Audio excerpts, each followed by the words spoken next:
ఆడపిల్లలు కూడా పోయించుకోవాల్సి వస్తుందని చెప్తూ ఈ గాజుల కదలిక గడియాల కదలిక మూలంగా ఈ 4 నాడీ కేంద్రాలు ఎఫెక్టివ్ గా పనిచేస్తూ ఆరోగ్యాన్ని ఇచ్చేలాగా ఉన్న ఈ విధానాన్ని మన దేవతల కాడి నుంచి ఆచరించారు అనే విషయం మనం గమనిస్తే మన పూర్వీకులు మన కోసం మన ఆరోగ్యం కోసం సాంప్రదాయ ఆచారాల పేరు మీదే ఆరోగ్య విధానాలు ఈ భారతదేశంలో అమలు చేయబడిన విషయం గమనిస్తే వాళ్ళకంటే మనం ఎందులో గొప్ప ఆరోగ్యం నిజమే.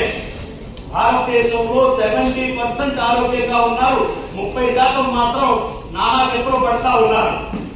మీకు తెలుసో లేదో వెస్టర్న్ కంట్రీస్ లో 90% బాధలు పడుతున్నారు, ఆరోగ్యంగా ఉన్నది 10%.